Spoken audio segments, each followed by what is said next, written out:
So I'm going to open, and then I'll be followed by Tamila Nassim, Rob Valenti, Kim Grandy,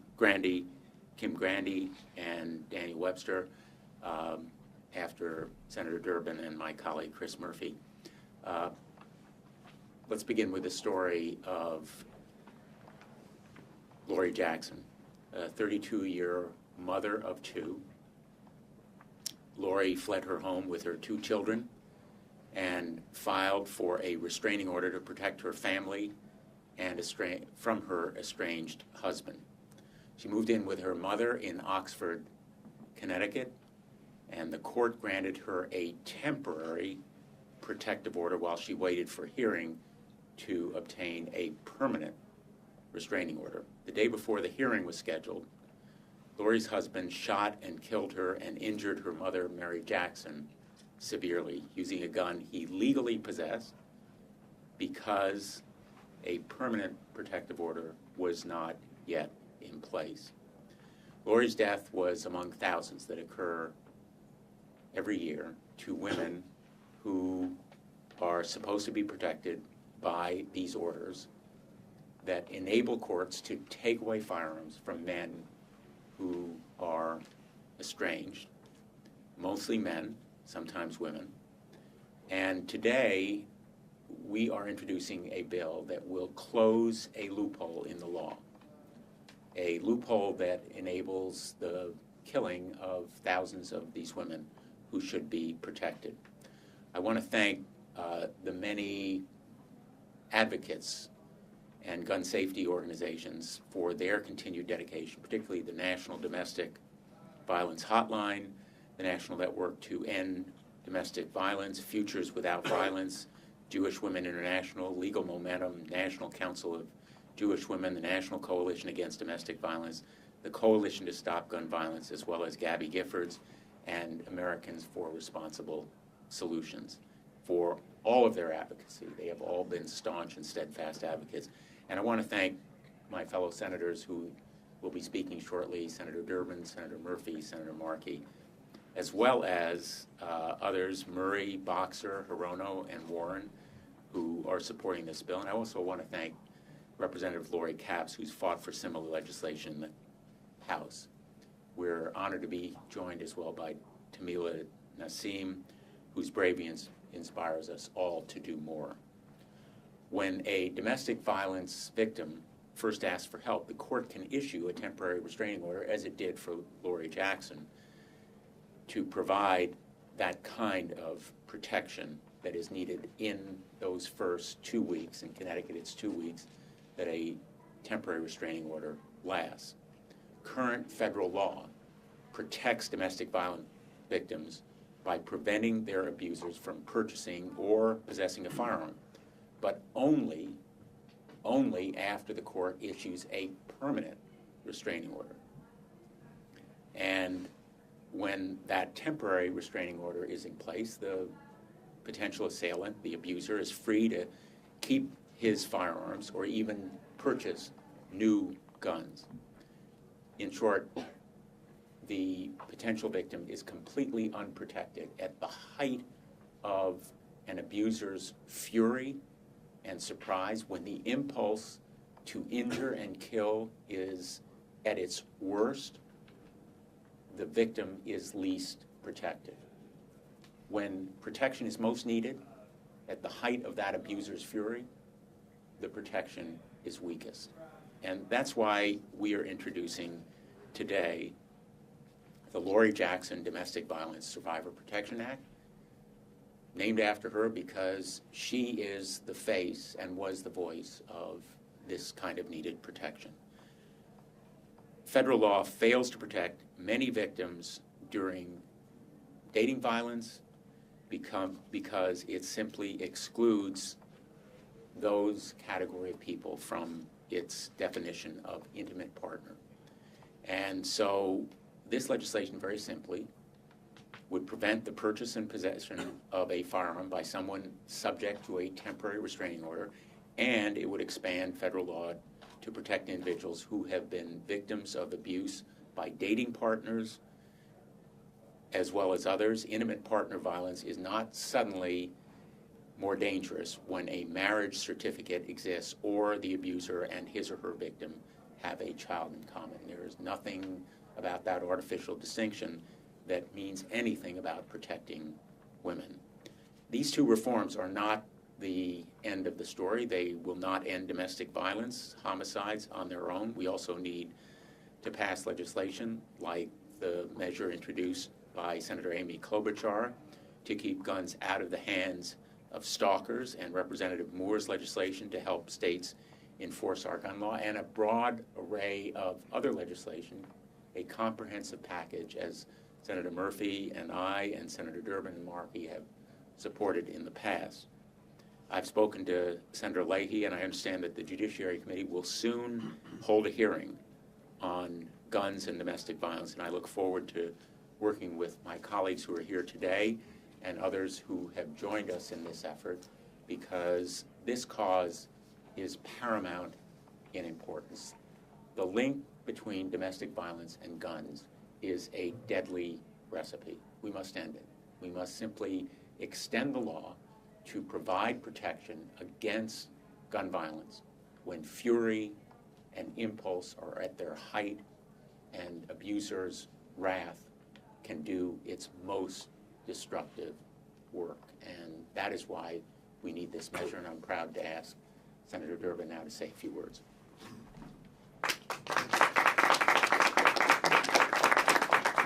Senator Blumenthal, thank you for your leadership on this issue. Senator Murphy, his partner in this effort, and Senator Markey, my colleague from Massachusetts. We're honored to be here today. Instinctively, we know this is the right thing to do. When somebody is so angry that the court has basically said, we need to protect the spouse, it really stands to reason that we want to keep instruments of death out of their hands. And this temporary restraining order wouldn't be issued were it not for a circumstance where the court is convinced someone is in danger. And this makes sense. It's just obvious on its face that it makes sense. But two numbers tell the story. Each month, on average, 46 women in the United States are murdered by an intimate partner with a gun. 46. In 2011, nearly 2/3 of all women killed with guns in this country were killed by their male partners. So it isn't just instinct. Facts back it up. And that's why this is so essential. You know, we had a meeting, when was it, a month or two ago with Gabby Giffords? And I thought to myself, when I saw this heroic young woman struggling to come back with her life, this victim of gun violence who is devoting all of her energy to try to spare others from this terrible fate, I thought to myself, if this could happen to one of our own, a member of the House of Representatives, shot point blank in the face by a mad person with a gun, and we did nothing, shame on us. Now I know common political knowledge tells you that it's hard as heck to pass gun control, anything even close to it. But we're not going to stop trying. We're not going to stop identifying those clear cases where we can keep people safe from gun violence. I get up every morning, and when I'm home, sit across from my wife for a cup of coffee, and almost every day we pick up our Chicago paper and say, oh my God, how many more? How many more victims of gun violence? And I think to myself, Durbin, if you as a United States Senator aren't willing to at least try to come up with sensible measures to protect innocent people like spouses and children, then you don't deserve this job. I'm glad to be part of this effort. I think we need to call this on the floor and put our colleagues on record. Thank you.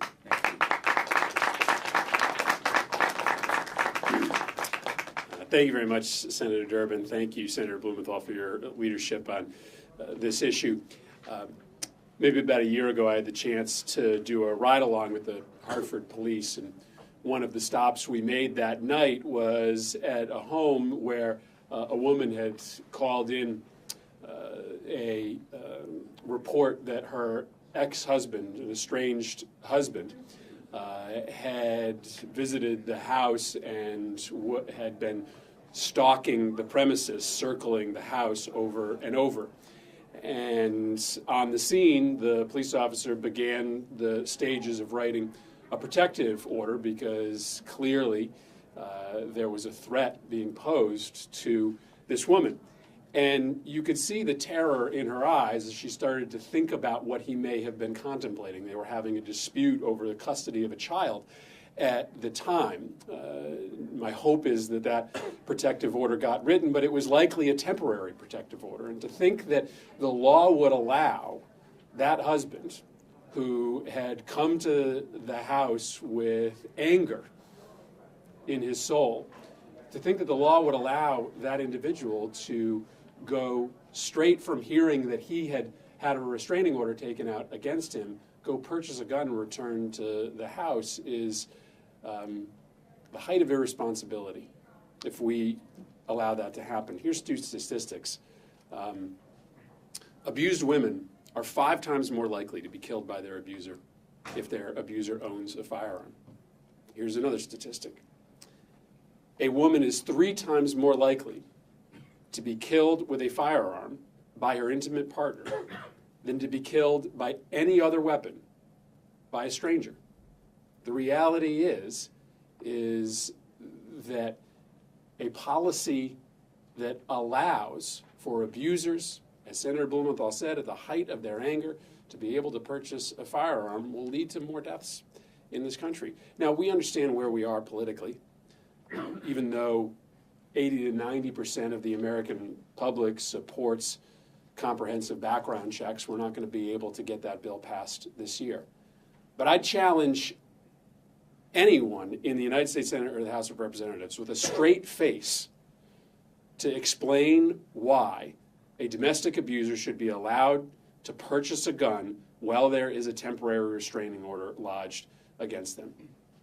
There is no way that we can't find bipartisan consensus on this very simple idea that will greatly heighten the public safety of all of our communities right now, this summer, this fall. I understand we may have to wait until another day before we pass a more comprehensive approach to the epidemic of gun violence in this country.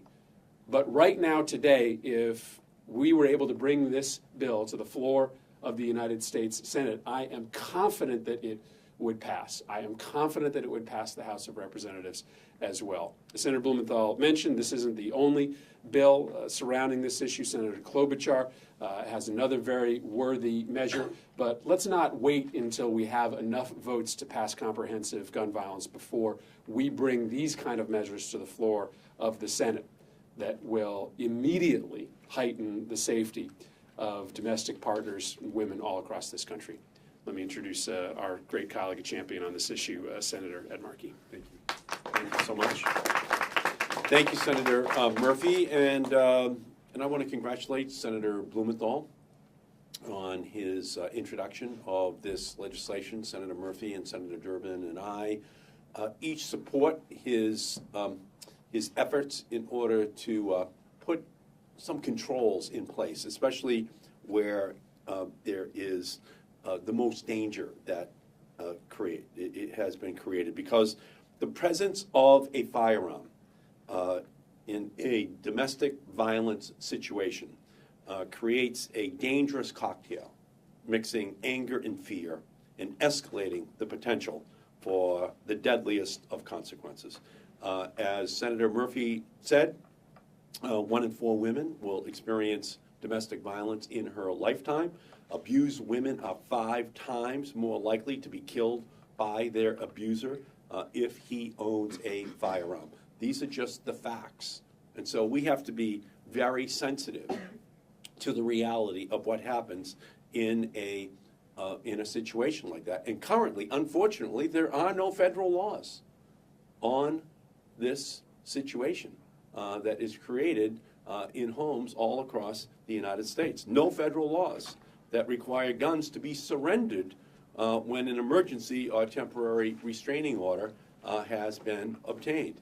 That's what Senator Blumenthal, Senator Murphy, Senator Durbin are seeking to accomplish. The Laurie Jackson Domestic Violence Survivor Protection Act will expand the much-needed protection for victims seeking help from abusive relationships.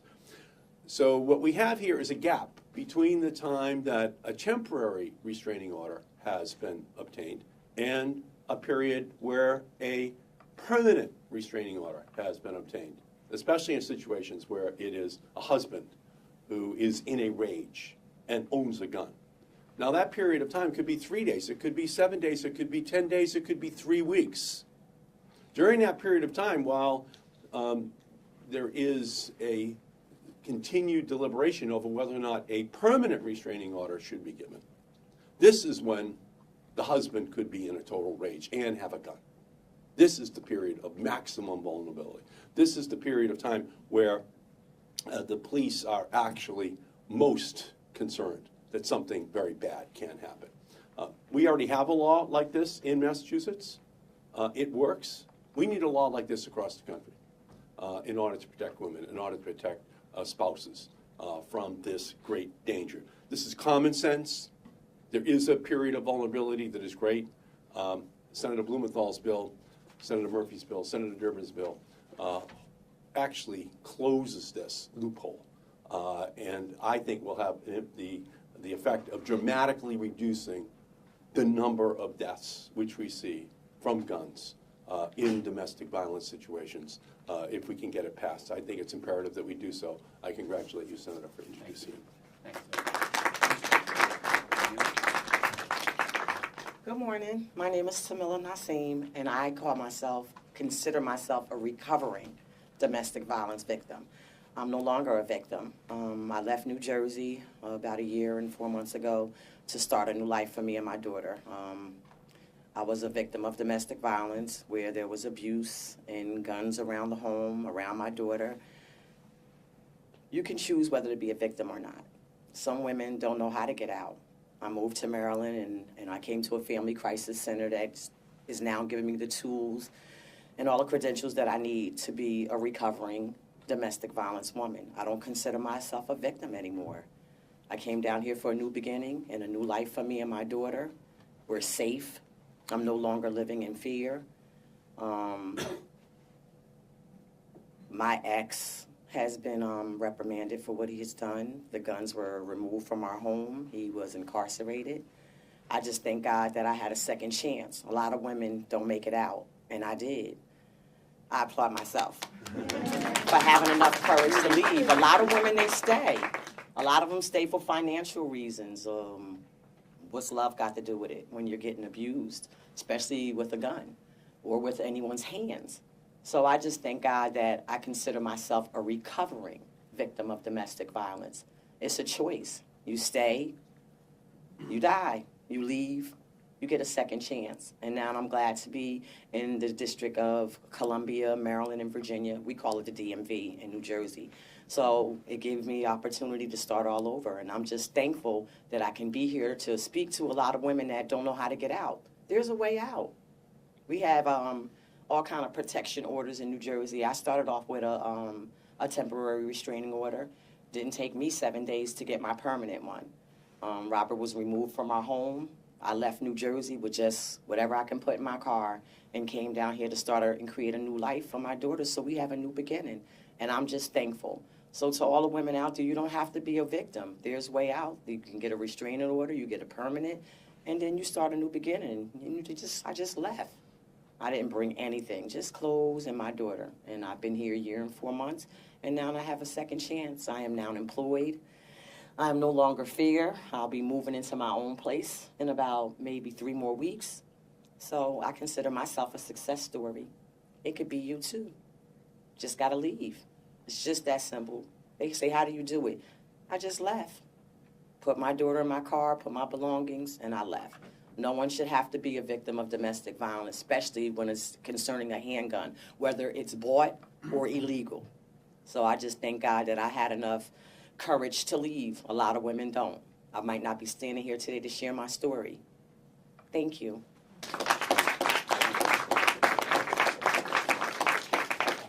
Rob?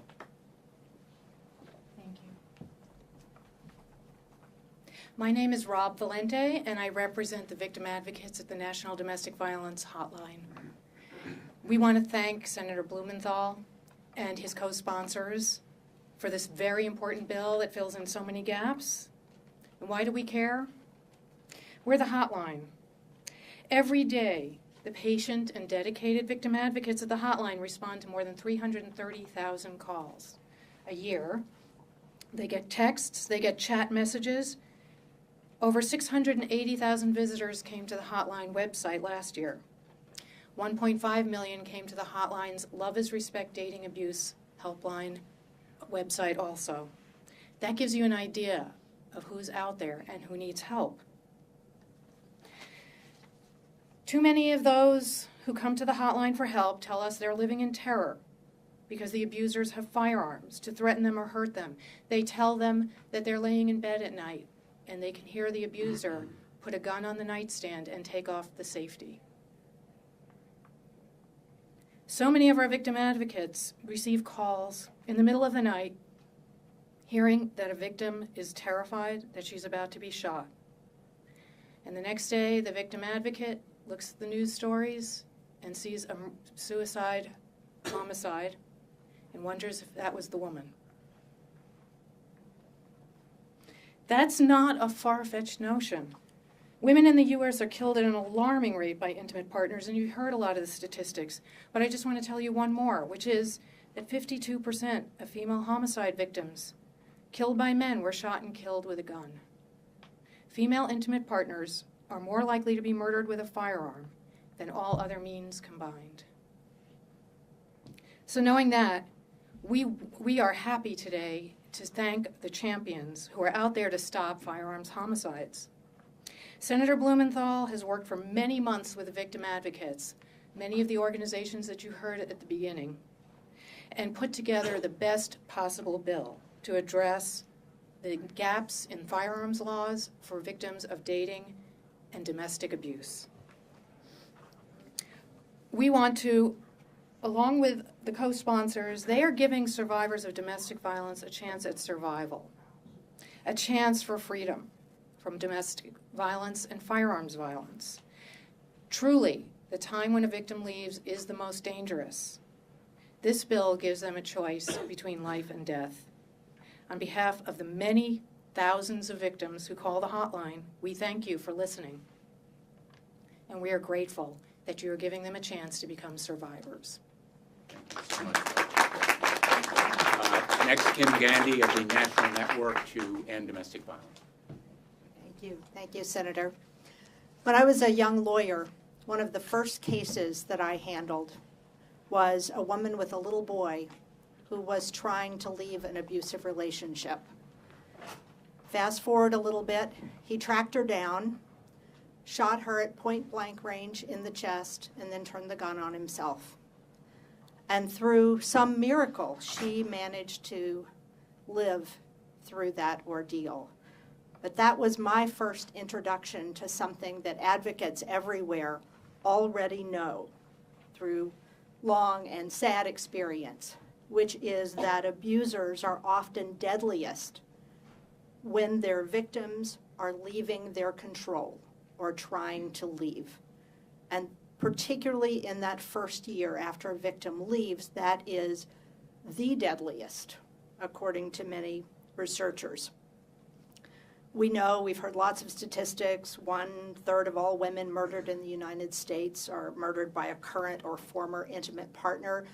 Note, intimate partner, not spouse. That includes dating violence as well as marital domestic violence. And so this bill is particularly critical in its inclusion of dating violence because this kind of control and abuse and fury, as the senator said, is not limited by the presence of a marriage license. And as the senator said, the presence of a gun makes it even more deadly. When there have been previous incidents of domestic violence in the household, the risk of homicide is increased 20-fold, 20 times. So when you're talking about a temporary restraining order, it is very likely that you are talking about a household where there has been a history of domestic violence. immediately you are looking at a 20-fold potential increase in the lethality, in the risk of homicide, and of course the presence of the gun makes that very, very, very serious.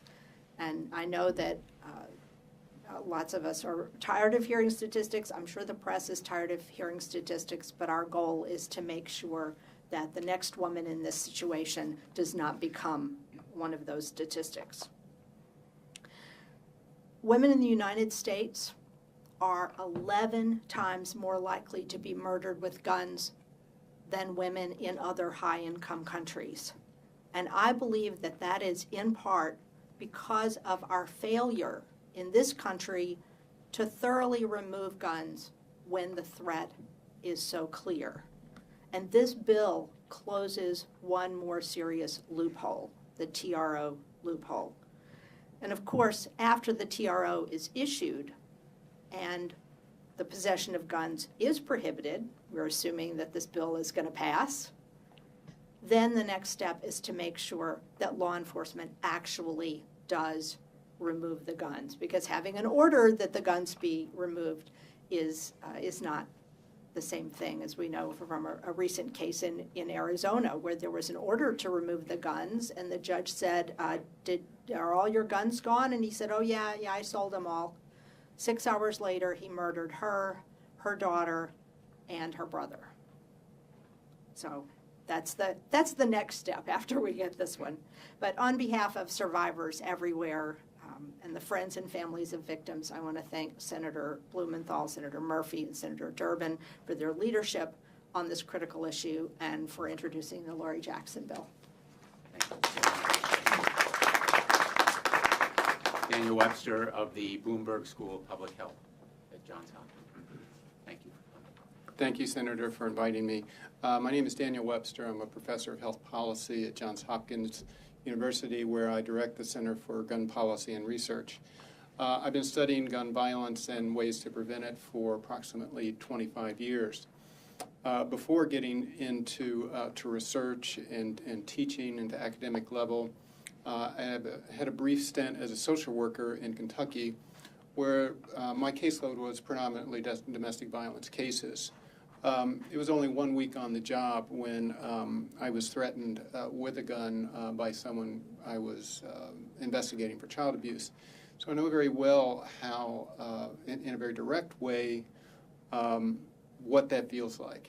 A lot of data and statistics have been cited already by the previous speakers. Some of that comes from research that I've been involved with myself, so I want to illuminate that just a little bit. We've actually made remarkable gains in protecting victims of domestic violence over decades, thanks to the hard work of advocates, law enforcement, and a number of other social changes. We've made some progress in reducing risk for lethal violence, not nearly as much as we have for non-lethal violence. And as was stated before, we stand out among high-income nations in the very unique risks that women face in this country from being murdered by a current or former intimate partner. Elevates our risk many-fold above that of high-income nations. There's a lot of controversy around certain issues related to firearms, assault weapons, other things of that nature. Something that's actually not controversial at all is we don't want dangerous people to have guns. And I don't think it's controversial to say that someone who is dangerous enough that a court has issued an order to restrain them because they represent a grave threat to a victim, that we shouldn't give broad protections to all people in that situation to protect them from lethal violence. I was the second author of a study that we conducted and published roughly a decade ago. Lead researcher was Dr. Jacqueline Campbell, my colleague at Hopkins. We were very interested in studying what factors determine lethal outcomes when there is intimate partner violence. we looked at a very, very exhaustive list of those factors. Nature of prior abuse, severity, frequency of abuse, substance abuse, mental illness, you name it, we examined it. Frankly, it was not even close which single factor elevated that risk for lethal outcomes more than anything, and that was an abuser's ownership of a firearm. That's after controlling for all those other risks. So people can make arguments that, oh, if it's not a gun, he'll use a knife, a rope, some other things. Yes, sometimes that happens. But really, if you look at research and talk to researchers in this area, there's really no debate. Firearms are far, far more lethal than other kind of weapons, and it really matters as life or death consequences. Final thing I'm going to talk about briefly is current policies to keep guns from individuals who have restraining orders for domestic violence. Many states have these laws. As Senator Markey mentioned, Massachusetts, as well as many others, extend that protection to those who have temporary orders as well as final orders. I've been involved in research looking at the effects of those laws on intimate partner homicides. And a study we did looking at large cities in the United States, we estimate a 19% reduction in intimate partner homicide risk associated with those policies. A prior study that looked broadly at states, not just in urban areas, estimated a statistically significant 6% decrease in intimate partner homicide. Now, it depends on whether you're a half empty, half full kind of person of how you view those data. I view that as very promising that it basically refutes something that is constantly debated, which is, can you actually, not should you, but can you actually keep guns from dangerous people so they don't kill people? Okay? We see in the papers too regularly cases where we've been unsuccessful at that. We can't find, it's not in our newspapers when people are protected against that. You have to do systematic studies.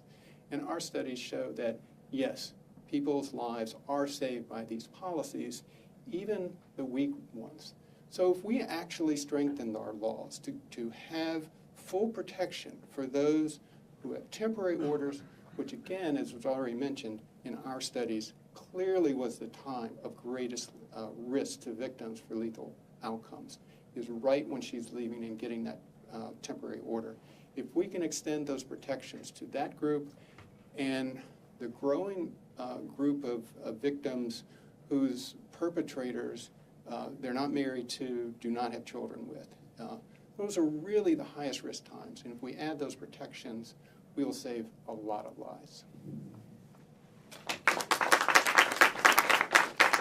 Thank you.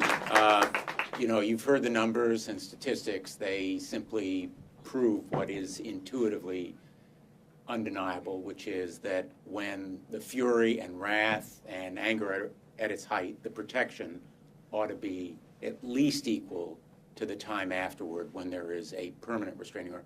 There is no reason that there should not be the same protection against possession and purchase of firearms when the restraining order is temporary. In fact, there's every reason for that protection, more reason than afterward. And so I want to thank my colleague, Chris Murphy, who's been a stalwart partner. He and I have championed these laws together, along with my colleagues, Senators Durbin and Markey, and others who have joined us. And Tamila, thank you very, very much for being with us today. And to the advocates, Rob and Kim, and thank you, Professor Webster. This is a great beginning. There's every reason to think we can do it this session. And let's just keep the pressure on. Thank you all.